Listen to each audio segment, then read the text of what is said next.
నమస్కారం వార్తలకు స్వాగతం నేను గౌతమ్ కుమార్ ముందుగా వార్తల్లోని ముఖ్యాంశాలు చూద్దాం బిహార్లో 36,000 కోట్లతో పలు అభివృద్ధి ప్రాజెక్టులకు మోదీ శ్రీకారం కాంగ్రెస్ ఆర్జేడీల పాలన వైఫల్యంతో బిహారీలు ఎంతగానో నష్టపోయారన్న ప్రధాని జీఎస్టీ తగ్గింపుతో పేద మధ్యతరగతి ప్రజలు ప్రయోజనం పొందుతారని వెల్లడి తెలంగాణ విమోచన చరిత్ర భావితరాలకు తెలియాలన్న మాజీ గవర్నర్ సిహెచ్ విద్యాసాగర్ రావు రాష్ట్ర ప్రభుత్వం విమోచన దినోత్సవాన్ని అధికారికంగా నిర్వహించాలని డిమాండ్ కేటీఆర్ వేసిన పరువు నష్టం దావాను న్యాయపరంగా ఎదుర్కొంటానన్న బండి సంజయ్ తానెప్పుడు బెదిరింపు రాజకీయాలకు పాల్పడబోనని వెల్లడి స్ట్రీట్ లైట్లకు సోలార్ పవర్ వినియోగంపై సాధ్యాసాధ్యాలను పరిశీలించాలన్న సీఎం రేవంత్ రెడ్డి గ్రామాల్లో వీధి దీపాల నిర్వహణను పంచాయతీలకు అప్పగించాలని ఆదేశం రేపు అర్ధరాత్రి నుంచి ఆరోగ్యశ్రీ సేవలు నిలిపివేస్తున్నామన్న నెట్వర్క్ ఆసుపత్రుల సంఘం ప్రభుత్వం బకాయిలు చెల్లించకపోవడంతోనే ఈ నిర్ణయం తీసుకున్నట్లు వెల్లడి ఇకపై సాధారణ రిజర్వేషన్లకు ఆధార్ అథెంటికేషన్ తప్పనిసరి అక్టోబర్ 1వ తేదీ నుంచి అమల్లోకి వస్తుందన్న రైల్వే బోర్డు దళారుల దోపిడీని అడ్డుకునేందుకే నిర్ణయం తీసుకున్నట్లు వెల్లడి బంగాళాఖాతంలో బలహీనపడిన అల్పపీడనం కొనసాగుతున్న ఉపరితల ఆవర్తనం మరో 2 రోజుల పాటు ఓ మోస్తరు నుంచి భారీ వర్షాలు కురిసే అవకాశం ఉందన్న వాతావరణ శాఖ ఇక వివరాలు జీఎస్టీ తగ్గింపుతో పేద మధ్యతరగతి ప్రజలు ప్రయోజనం పొందుతారని ప్రధానమంత్రి నరేంద్ర మోదీ పేర్కొన్నారు బీహార్ పర్యటనలో భాగంగా పూర్ణియాలో 36,000 కోట్ల రూపాయల అభివృద్ధి పనులకు శ్రీకారం చుట్టారు కొత్తగా అభివృద్ధి చేసిన విమానాశ్రయం టెర్మినల్తో పాటు రాష్ట్రంలో 4 కొత్త రైళ్లను జెండా ఊపి ప్రారంభించారు ఈ ఏడాది కేంద్ర బడ్జెట్లో ప్రకటించిన జాతీయ మఖానా బోర్డును మోదీ ప్రారంభించారు ఈ సందర్భంగా ఏర్పాటు చేసిన బహిరంగ సభలో మోదీ మాట్లాడుతూ గత 11 ఏళ్లలో తమ ప్రభుత్వం 4 కోట్ల మంది లబ్ధిదారులకు పక్కా ఇళ్లను నిర్మించి ఇచ్చిందన్నారు దీపావళి కంటే ముందే పేదలు తమ సొంతింట్లోకి గృహప్రవేశం చేస్తారని తెలిపారు జీఎస్టీ తగ్గింపు కూడా సెప్టెంబర్ 22 నుంచి అమల్లోకి వస్తుందని నవరాత్రి మొదటి రోజే పేదలకు ప్రయోజనం కలుగుతుందన్నారు నిత్యావసరాలు గృహోపకరణాల ధరలు తగ్గనుండడంతో పేద కుటుంబాల్లో ఆర్థిక భారం తగ్గుతుందని తెలిపారు బీహార్లో చొరబాటుదారులకు కాంగ్రెస్ ఆర్జేడీ పార్టీలు మద్దతు ఇస్తున్నాయని మోదీ ఆరోపించారు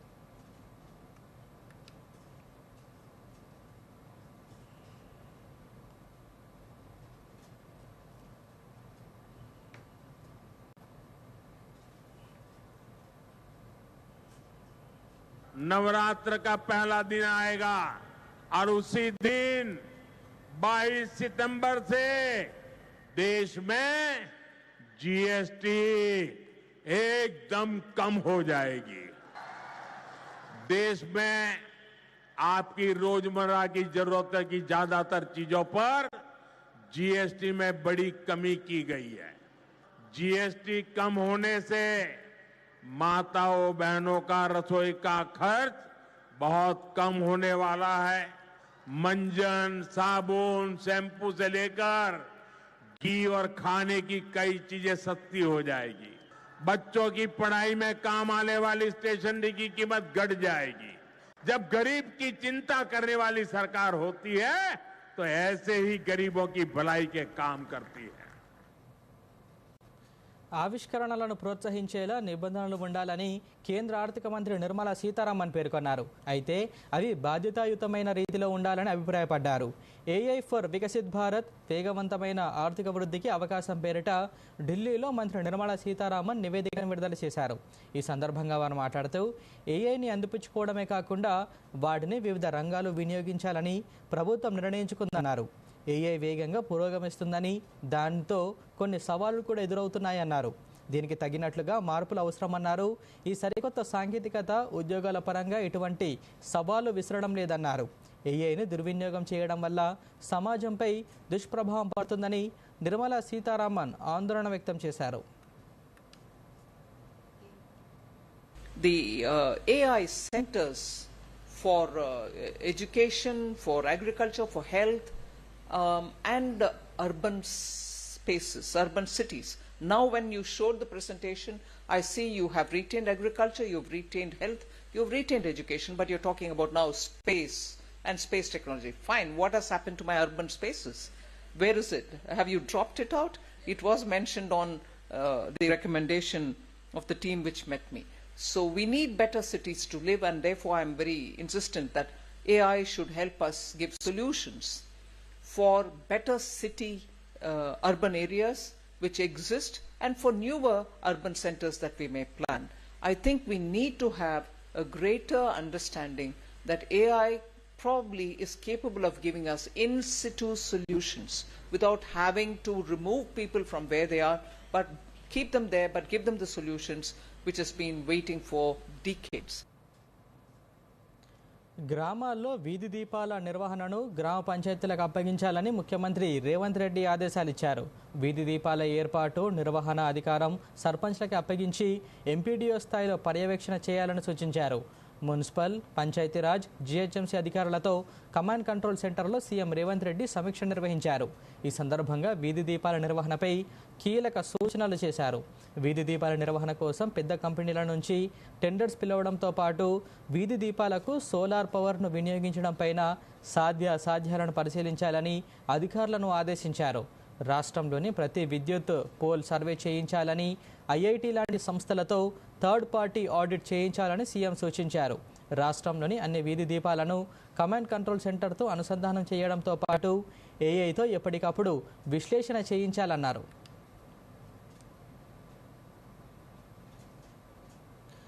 తెలంగాణ విమోచనంలో రజాకార్లపై పోరాటం ఓ కీలక ఘట్టం. ఉద్యమకారులను అణచివేసేందుకు ఏర్పాటు చేసిన ఈ రజాకార్ల సైన్యం తెలంగాణ ప్రజలపై చేయని దారుణం లేదు. చివరకు ఆపరేషన్ పోలోతో రజాకార్ వ్యవస్థ నుంచి, నిజాం అరాచక పాలన నుంచి తెలంగాణకు విమోచనం లభించింది. తెలంగాణ విమోచన దినోత్సవం నేపథ్యంలో ఆనాటి రజాకార్ వ్యవస్థపై దూరదర్శన్ యాదగిరి ప్రత్యేక కథనం. తెలంగాణ చరిత్ర పుటలపై అదో నెత్తుటి మరక. రజాకార్ ఈ పేరు వింటే చాలు ఇప్పటికీ వణుకే. రజాకార్లు వస్తున్నారంటే ప్రతి ఇంటి తలుపు మూతపడేది, ప్రతి గుండె ప్రాణభయంతో బిక్కుబిక్కుమనేది. అంతలా పాశవికంగా ప్రవర్తించిన రజాకార్ల నుంచి తెలంగాణకు మరి విముక్తి ఎలా లభించింది? ఇది తెలియాలంటే ముందు రజాకార్ల గురించి తెలుసుకోవాలి. 1940లలో తెలంగాణ ప్రాంతంలో ఉవ్వెత్తున ఎగిసిన ప్రజా ఉద్యమాన్ని అణచివేసేందుకు నిజాం రాజు రంగంలోకి దింపిన కిరాయి మూకలే రజాకార్లు. అయితే రజాకార్ల పేరుతో సైన్యాన్ని ఏర్పాటు చేయడానికి వెనుక ఉన్న అసలు ఉద్దేశం వేరు. సమాజ సేవ, సాంస్కృతిక వైభవాన్ని కాపాడే ఉద్దేశంతో ఈ సైన్యాన్ని ఏర్పాటు చేశారు. కానీ రాక్షసుడు లాంటి సయ్యద్ ఖాసిం రజ్వీ చేతుల్లోకి వెళ్లటంతో రజాకార్ల స్వరూపమే మారిపోయింది. సయ్యద్ ఖాసిం రజ్వీ, ఈయన ప్రస్తావన లేకుండా తెలంగాణ చరిత్రను చెప్పలేం. ఖాసిం రజ్వీ పేరున్న వక్త, న్యాయవాది కూడా.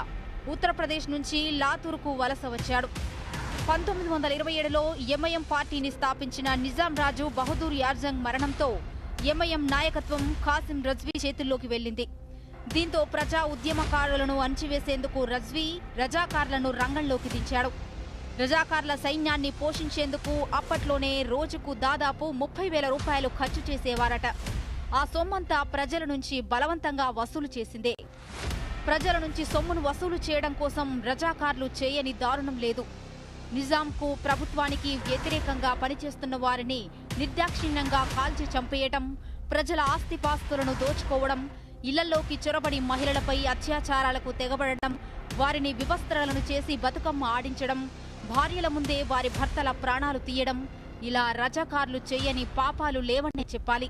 స్వాతంత్ర్యం సిద్ధించిందన్న ఆనందంలో 1947 సెప్టెంబర్ 2న పరకాలలో జాతీయ పతాకాన్ని ఎగురవేసేందుకు వచ్చిన ప్రజలపై రజాకార్లు విచక్షణారహితంగా కాల్పులు జరిపారు. ఆ దమనకాండలో 15 మంది ప్రాణాలు బలిగొన్నారు. 1948 ఆగస్టు 27వ తేదీన బైరాన్పల్లిని చుట్టుముట్టిన 400 మంది రజాకార్లు స్త్రీలు, వృద్ధులు, పిల్లలు అనే కనికరం లేకుండా 118 మంది అమాయకుల ప్రాణాలు బలిగొన్నారు. కొన ఊపిరితో కొట్టుకుంటున్న వారి ముందు చనిపోయిన వారి మృతదేహాల చుట్టూ బతుకమ్మ ఆడించి పైశాచికాన్ని పొందారు. ప్రజలనే కాదు, ఏకంగా నిజాం రాజునే ఎదిరించే స్థాయికి ఎదిగారు రజాకార్లు. దీంతో సైన్యం మొత్తం రజ్వీ ఆధీనంలో ఉండటంతో నిజాంకు అతడి మాట వినడం తప్ప వేరే మార్గం లేకుండా పోయింది. హైదరాబాద్ విలీనం కోసం భారత ప్రభుత్వం చేపట్టిన ఆపరేషన్ పోలో రజాకార్ల దారుణాలకు చరమగీతం పాడింది. ప్రజల నుంచి వెల్లువెత్తిన ఆగ్రహం తనను కబళించడం ఖాయమనుకున్న రజ్వీ పాక్కు పారిపోయేందుకు విశ్వ ప్రయత్నాలు చేశాడు. చివరకు పోలీసులకు పట్టుబడి 7 ఏళ్ల జైలు శిక్ష అనుభవించాడు.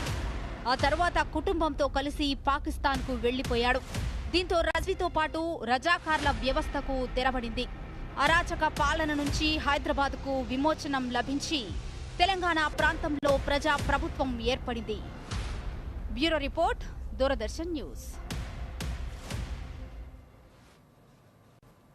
తెలంగాణ విమోచనం గురించి భావితరాలకు తెలవాలని, ఆ దిశగా ప్రభుత్వం విమోచన దినోత్సవాన్ని అధికారికంగా నిర్వహించాలని మాజీ governor CH Vidyasagar Rao demand చేశారు. హైదరాబాద్లోని బీజేపీ రాష్ట్ర కార్యాలయంలో సెప్టెంబర్ 17న ముమ్మాటికి విమోచన పేరుతో రాసిన పుస్తకాన్ని విద్యాసాగర్ రావు ఆవిష్కరించారు. ఈ సందర్భంగా వారు మాట్లాడుతూ, దేశానికి 1947లో స్వాతంత్రం వచ్చిన తెలంగాణకు మాత్రం ఏడాది తర్వాత పోలీసుల చర్యతో విమోచన లభించిందన్నారు. దీని వివరాలు ఖచ్చితంగా మన ముందు తరాలకు తెలియాలని, విమోచన దినోత్సవ అంశాన్ని పాఠ్య పుస్తకాల్లో చేర్చాల్సిన అవసరం ఉందన్నారు. కొమరం భీం, షాయబుల్లా ఖాన్ సహా నాటి నేతల వీరగాథలను రేపటి తరానికి తెలిపాలన్నారు. తెలంగాణలోని బైరాన్పల్లి, పరకాల ఘట్టాలు కూడా పుస్తకాల్లో చేరిస్తే భవిష్యత్ తరాలకు చరిత్ర తెలుస్తుందన్నారు. కాగా 1998లో తాము తొలిసారిగా విమోచన దినోత్సవ స్వర్ణోత్సవాలు జరిపామని విద్యాసాగర్ రావు గుర్తు చేశారు.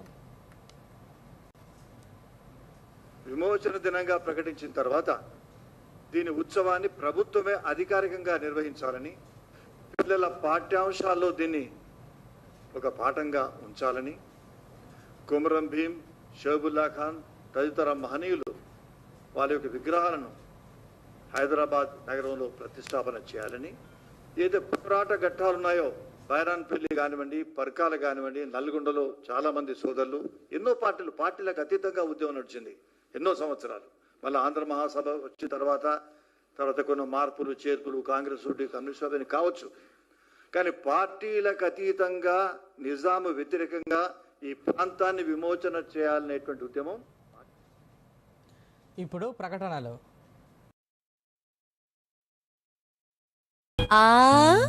Good girl.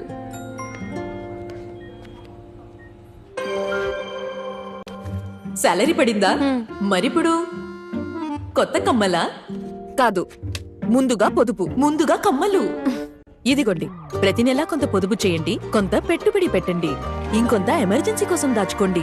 దీనివల్ల టెన్షన్ ఫ్రీగా ఉంటారు. మరి ఆ కమ్మలు వెళ్తావా లేదా?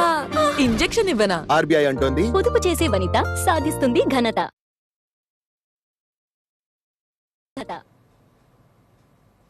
వార్తలకు తిరిగి స్వాగతం. రాష్ట్రంలో సెప్టెంబర్ 17న కేంద్ర ప్రభుత్వం తెలంగాణ విమోచన దినోత్సవాన్ని అధికారికంగా నిర్వహించనుండడంపై సిపిఐ జాతీయ కార్యదర్శి నారాయణ అభ్యంతరం వ్యక్తం చేశారు. నాడు తెలంగాణ సాయుధ పోరాటంలో రజాకారులకు వ్యతిరేకంగా ప్రాణాలకు ఎదురొడ్డి పోరాడింది కేవలం కమ్యూనిస్టులు మాత్రమేనన్నారు. అందుకే సెప్టెంబర్ 17వ తేదీని రైతాంగ పోరాట దినోత్సవంగా నిర్వహించాలని సిపిఐ డిమాండ్ చేస్తుందన్నారు.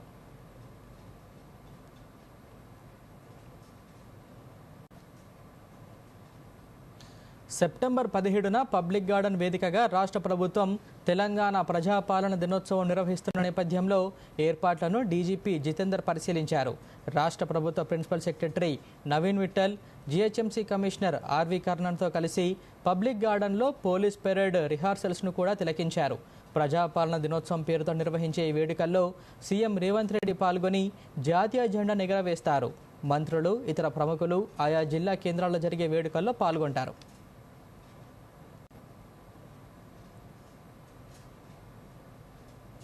కేంద్ర హోంశాఖ సహాయ మంత్రి బండి సంజయ్పై బీఆర్ఎస్ వర్కింగ్ ప్రెసిడెంట్ కేటీఆర్ పరువు నష్టం దావా వేశారు. ఫోన్ ట్యాపింగ్కు సంబంధించి బండి సంజయ్ చేసిన వ్యాఖ్యలు అవాస్తవమని, నిరాధారమైనవని, అవి తన ప్రతిష్టను దిగజార్చేలా ఉన్నాయంటూ లీగల్ నోటీసులు పంపించారు.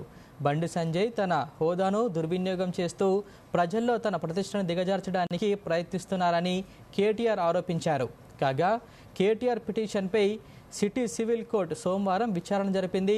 డిసెంబర్ 15న ఈ కేసు విచారణకు హాజరు కావాలని బండి సంజయ్కు సమన్లు జారీ చేసింది. కేటీఆర్ వేసిన పరువు నష్టం దావాపై కేంద్ర హోంశాఖ సహాయ మంత్రి బండి సంజయ్ స్పందించారు. పరువు నష్టం దావాను న్యాయపరంగా ఎదుర్కొంటానని ప్రకటించారు. కేటీఆర్లా తాను ఎప్పుడూ బెదిరింపు రాజకీయాలు చేయనని, ఇలా పరువు నష్టం దావా వేయబోనన్నారు. విమర్శలను రాజకీయంగా ఎదుర్కొంటానని బండి సంజయ్ పేర్కొన్నారు.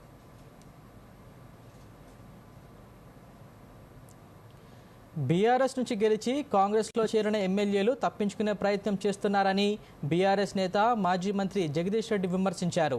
పార్టీ ఫిరాయింపు ఎమ్మెల్యేల అంశంపై స్పీకర్ గడ్డం ప్రసాద్ కుమార్కు వివరణ ఇచ్చేందుకు అసెంబ్లీకి వెళ్లిన బీఆర్ఎస్ నేతలు స్పీకర్ లేకపోవడంతో అసెంబ్లీ సహాయ కార్యదర్శికి వివరణ ఇచ్చారు. ఈ సందర్భంగా జగదీష్ రెడ్డి మీడియాతో మాట్లాడుతూ కాంగ్రెస్ పార్టీ సభలు సమావేశాల్లో పాల్గొంటూనే అమాయకత్వాన్ని చాటుకునే ప్రయత్నం చేస్తున్నారన్నారు. పార్టీ మారి తప్పు చేశామని ఆ 10 మంది ఎమ్మెల్యేలు బహిరంగంగా ఒప్పుకోవాలని జగదీష్ రెడ్డి డిమాండ్ చేశారు. లేదంటే ఉప ఎన్నికలు రావడం ఖాయమని ప్రజలు శిక్షించక తప్పదన్నారు.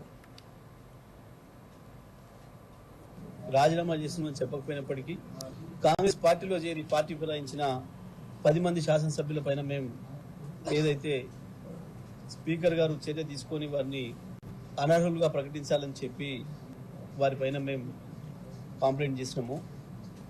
చట్ట ప్రకారం నడుచుకోవాలని చెప్పి మేము ఏదైతే స్పీకర్ గారిని కోరినామో, స్పీకర్ గారు ఈ మధ్యన ఒక 15 రోజుల క్రితం వాళ్ళకి నోటీసులు ఇవ్వడం, దాంట్లో కొంతమంది మళ్ళీ స్పీకర్ గారికి సమాధానం చెప్తూ సరే మేము అమాయకులం, మాకేం తెలియదు అని చెప్పి, మాకు ఇంకా కేసీఆర్ గారి పైన విశ్వాసం ఉంది, బీఆర్ఎస్ పార్టీ పైన నమ్మకం ఉంది అని చెప్పి ఏదైతే సమాధానాలు ఇచ్చిండ్రో వాళ్ళ నియోజకవర్గ ప్రజలకు తెలుసు, రాష్ట్రంలో ఉన్న ప్రజలు. జర్నలిస్టుల సంక్షేమం కోసం రాష్ట్ర ప్రభుత్వం కట్టుబడి ఉందని రాష్ట్ర సమాచార పౌర సంబంధాల శాఖ మంత్రి పొంగులేటి శ్రీనివాసరెడ్డి అన్నారు. జర్నలిస్టులకు సంబంధించిన పలు అంశాలపై సచివాలయంలో మంత్రి సమీక్షా సమావేశం నిర్వహించారు. హోంశాఖ special chief secretary Ravi Gupta, press academy chairman K Srinivasa Reddy, INPR special commissioner CH Priyanka ఈ సమావేశంలో పాల్గొన్నారు. జర్నలిస్టులకు అక్రిడేషన్ పాలసీ, పాత్రికేయులకు అవార్డులు, జర్నలిస్టులపై దాడులపై హై పవర్ కమిటీ ఏర్పాటు తదితర అంశాలపై సమావేశంలో చర్చించారు. ఈ సందర్భంగా మంత్రి పొంగులేటి మాట్లాడుతూ జర్నలిస్టులపై దాడులు జరగకుండా ప్రభుత్వం అన్ని చర్యలు తీసుకుంటుందని, ఇందుకోసం హై పవర్ కమిటీ కూడా పునరుద్ధరించాలని నిర్ణయించినట్లుగా వెల్లడించారు. అలాగే జర్నలిస్టుల జీతభత్యాలకు సంబంధించి త్రైపాక్షిక కమిటీని పునరుద్ధరిస్తున్నట్లుగా తెలిపారు. జర్నలిస్టుల హెల్త్ పాలసీపై సమగ్రంగా చర్చించాలని, ఇన్సూరెన్స్ పాలసీలో ఏది జర్నలిస్టులకు ప్రయోజనకరంగా ఉంటుందో అనే అంశంపై ఆరోగ్యశ్రీ విభాగంతో కలిసి అధ్యయనం చేయాలని అధికారులకు సూచించారు. కాగా అక్రిడేషన్ల కోసం జర్నలిస్టుల నుంచి దరఖాస్తులు స్వీకరించేందుకు ప్రత్యేక వెబ్సైట్ను తక్షణమే రూపొందించాలని అధికారులకు సూచించారు. జర్నలిస్టులకు అవార్డులను పునరుద్ధరించాలని ప్రెస్ అకాడమీ చైర్మన్ శ్రీనివాసరెడ్డి చేసిన విజ్ఞప్తికి మంత్రి సానుకూలంగా స్పందించారు.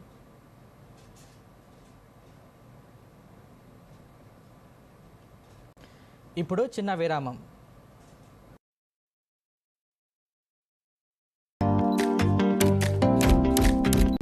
Oh lovely, well done. ఇప్పుడు ఇక పెద్ద స్టూడియో, కొత్త కెమెరా, కొత్త లైట్స్, పనిలో పని కొత్త కార్ కూడా తీసుకో, అదే లోన్తో. నో, లోన్ ఏ పని కోసం తీసుకున్నావో దానికే వాడుకో. టైంకి ఈఎంఐ చెల్లించండి, క్రెడిట్ స్కోర్ పెంచుకోండి, ఇంకోసారి లోన్ సులభంగా పొందండి. కార్ వద్దంటే కనీసం నా ఫోటోనైనా తీ. మీరెవరు? ఆర్బీఐ అంటోంది, పొదుపు చేసే వనిత సాధిస్తుంది ఘనత.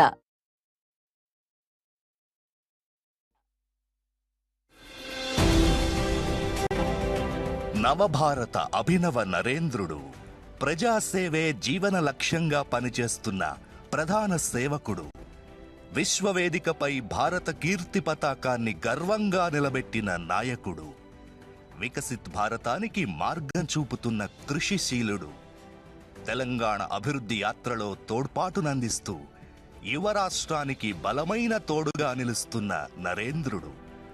ప్రధాని నరేంద్ర మోదీ 75వ జన్మదినం సందర్భంగా తెలంగాణతో తన అనుబంధంపై ప్రత్యేక డాక్యుమెంటరీ మీ దూరదర్శన్ యాదగిరిలో సెప్టెంబర్ 17 ఉదయం 8:30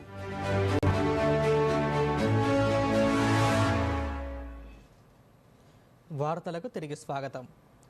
గత 6.5 దశాబ్దాలుగా సమాచార వినోద రంగంలో విశిష్ట సేవలు అందిస్తున్న దూరదర్శన్ 66వ వసంతంలోకి అడుగుపెట్టింది. సెప్టెంబర్ 15, 1959లో ఢిల్లీలో ఒక చిన్న ట్రాన్స్మిటర్తో ప్రారంభమై 1972లో టీవీ కార్యక్రమాలను మొదలుపెట్టింది. అదే సంవత్సరం బొంబాయి, అమృత్సర్ నగరాలకు సేవలను విస్తరించింది. 1975 వరకు కేవలం 7 నగరాలకు మాత్రమే సేవలందించిన దూరదర్శన్ భారతదేశంలో టెలివిజన్ కార్యక్రమాలను ప్రసారాలను చేసే ఏకైక ఛానల్గా కొనసాగింది. అక్కడి నుంచి అంచెలంచెలుగా విస్తరించి దేశవ్యాప్తంగా 19 ఛానళ్ల ద్వారా వివిధ కార్యక్రమాలను ప్రసారం చేస్తోంది.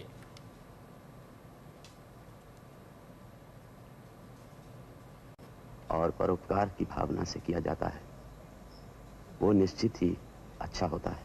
हम लोग शक्तिमान, रंगोली, रामायण, महाभारत, बुनियाद, कृषि दर्शन और सर्कस जैसे शोज आज भी लोगों के दिलों में उतने ही ताजा हैं. राष्ट्रीय पर्व का पर्याय है दूरदर्शन.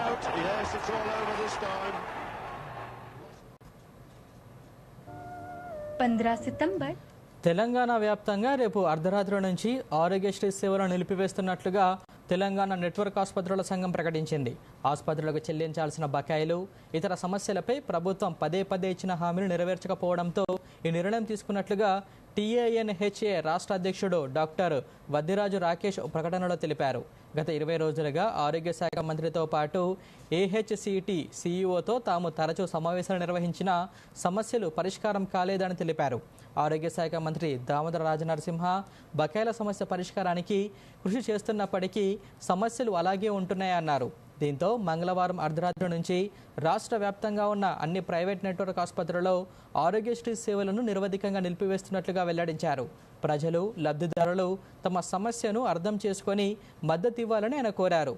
కాగా రోగులకు కలిగే అసౌకర్యానికి చింతిస్తున్నామని TANHA అధ్యక్షుడు స్పష్టం చేశారు.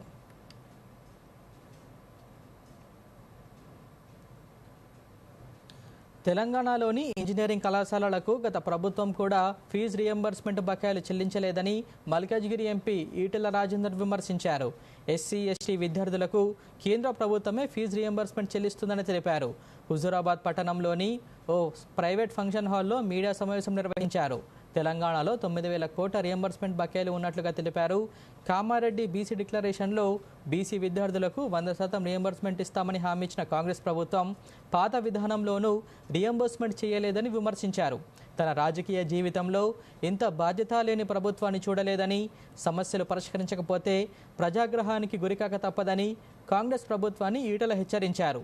ముందస్తు ప్రణాళిక లేకపోవడం వల్లే రాష్ట్రంలో యూరియా కొరత తలెత్తిందని ఆరోపించారు. ఇవాళ ఫీ రియంబర్స్మెంట్ ద్వారా చదువుకుంటున్నారు కదా మా పిల్లలు అని చెప్పి పేదవాళ్ళు ఎవరైతే ఉన్నారో అర్ధాంతరంగా వాళ్ళకు పిడుగు లాంటి వార్త తెలిసి డబ్బులు పే చేసే కెపాసిటీ లేక వాళ్ళు పై చదువులకు పోలేకపోతున్నారు, విదేశాలకు కూడా పోయి చదువుకోలేకపోతున్నారు.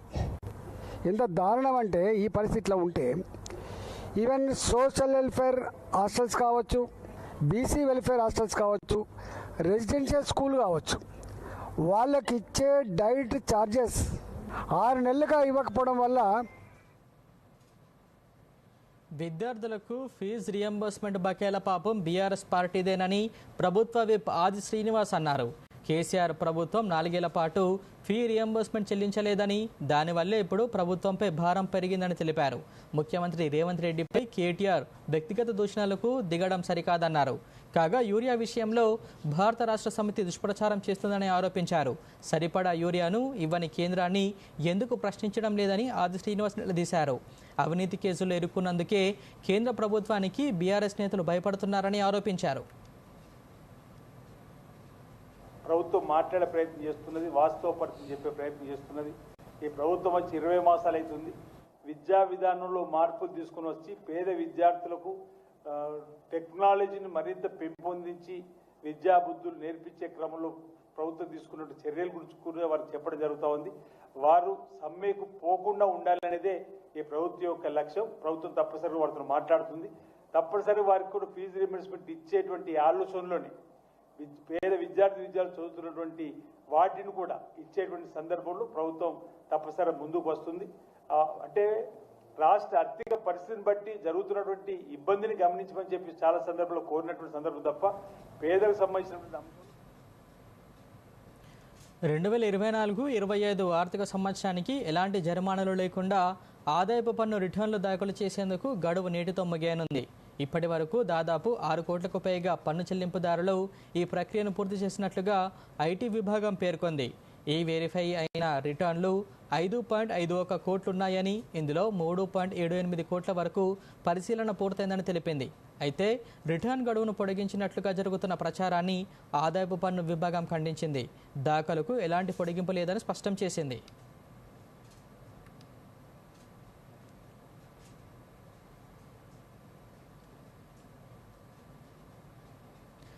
రిజర్వేషన్ విధానానికి సంబంధించి రైల్వే బోర్డు మరో కీలక నిర్ణయం తీసుకుంది. ఇకపై సాధారణ రిజర్వేషన్ టికెట్లకు ఆధార్ అథెంటికేషన్ తప్పనిసరి చేసింది. మొదటి 15 నిమిషాలు కేవలం ఆధార్ వెరిఫైడ్ యూజర్లు మాత్రమే ఐఆర్సీటీసీ లేదా అధికారిక యాప్లో టికెట్లు రిజర్వేషన్ చేసుకునేందుకు వీలుంటుంది. ప్రస్తుతం ఇది తత్కాల్ బుకింగ్ విధానంలో మాత్రమే అమల్లో ఉంది. అక్టోబర్ 1 నుంచి సాధారణ రిజర్వేషన్లకు కూడా ఈ విధానాన్ని వర్తింపజేస్తున్నట్లుగా రైల్వే బోర్డు తెలిపింది.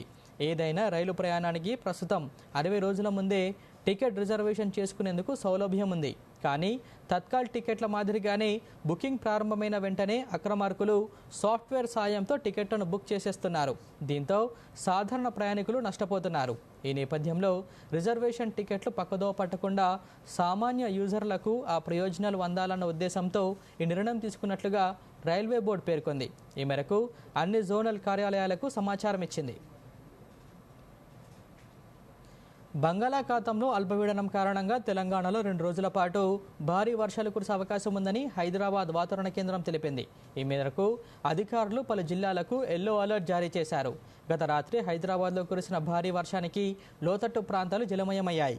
పలు చోట్ల ప్రాణనష్టం సంభవించింది. దేశ ఉత్తర ప్రాంతాల నుంచి నైరుతి రుతుపవనాలు వెనక్కి మళ్లినట్లుగా ఐఎండీ హైదరాబాద్ వాతావరణ శాఖ ప్రకటించింది. బంగాళాఖాతంలో ఏర్పడిన అల్పపీడనం కారణంగా రాష్ట్రంలో 2 రోజుల పాటు భారీ వర్షాలు కురిసే అవకాశం ఉందని వెల్లడించింది. ఉత్తర తెలంగాణలోని కొన్ని జిల్లాలకు అలాగే ఇతర జిల్లాలకు కూడా వర్షాల నేపథ్యంలో ఎల్లో అలర్ట్ జారీ చేసింది. నేడు వికారాబాద్, సంగారెడ్డి, మెదక్, కామారెడ్డి, మహబూబ్ నగర్, నారాయణపేట, ఆదిలాబాద్, నిర్మల్, నిజామాబాద్ జిల్లాలో కొన్ని చోట్ల భారీ వర్షాలు కురిసే సూచనలు ఉన్నాయని తెలిపింది. మరోసారి ముఖ్యాంశాలతో ఈ వార్తలు ముగిద్దాం. నమస్కారం. బీహార్లో 36,000 కోట్లతో పలు అభివృద్ధి ప్రాజెక్టులకు మోదీ శ్రీకారం. కాంగ్రెస్, ఆర్జేడీల పాలన వైఫల్యంతో బీహారీలు ఎంతగానో నష్టపోయారన్న ప్రధాని. జీఎస్టీ తగ్గింపుతో పేద, మధ్యతరగతి ప్రజలు ప్రయోజనం పొందుతారని వెల్లడి. తెలంగాణ విమోచన చరిత్ర భావితరాలకు తెలియాలన్న మాజీ గవర్నర్ సిహెచ్ విద్యాసాగర్ రావు. రాష్ట్ర ప్రభుత్వం విమోచన దినోత్సవాన్ని అధికారికంగా నిర్వహించాలని డిమాండ్. కేటీఆర్ వేసిన పరువు నష్టం దావాను న్యాయపరంగా ఎదుర్కొంటానన్న బండి సంజయ్. తానెప్పుడు బెదిరింపు రాజకీయాలకు పాల్పడబోనని వెల్లడి. స్ట్రీట్ లైట్లకు సోలార్ పవర్ వినియోగంపై సాధ్యాసాధ్యాలను పరిశీలించాలన్న సీఎం రేవంత్ రెడ్డి. గ్రామాల్లో వీధి దీపాల నిర్వహణను పంచాయతీలకు అప్పగించాలని ఆదేశం. రేపు అర్ధరాత్రి నుంచి ఆరోగ్యశ్రీ సేవలు నిలిపివేస్తున్నామన్న నెట్వర్క్ ఆసుపత్రుల సంఘం. ప్రభుత్వం బకాయిలు చెల్లించకపోవడంతోనే ఈ నిర్ణయం తీసుకున్నట్లు వెల్లడి. ఇకపై సాధారణ రిజర్వేషన్లకు ఆధార్ అథెంటికేషన్ తప్పనిసరి. అక్టోబర్ 1వ తేదీ నుంచి అమల్లోకి వస్తుందన్న రైల్వే బోర్డు. దళారుల దోపిడీని అడ్డుకునేందుకే నిర్ణయం తీసుకున్నట్లు వెల్లడి. బంగాళాఖాతంలో బలహీనపడిన అల్పపీడనం, కొనసాగుతున్న ఉపరితల ఆవర్తనం. మరో 2 రోజుల పాటు ఓ మోస్తరు నుంచి భారీ వర్షాలు కురిసే అవకాశం ఉందన్న వాతావరణ శాఖ. దూరదర్శన్ యాదగిరి వార్తలను ఇప్పుడు సోషల్ మీడియాలో కూడా చూడొచ్చు. యూట్యూబ్ అయితే డిడి న్యూస్ తెలంగాణ, ఎక్స్ వేదికగా అయితే DD news Telangana @DD Yadagiri news, Facebook అయితే డిడి న్యూస్ తెలంగాణలో చూసి సబ్స్క్రైబ్ చేసి లైక్ చేయండి, షేర్ చేయండి.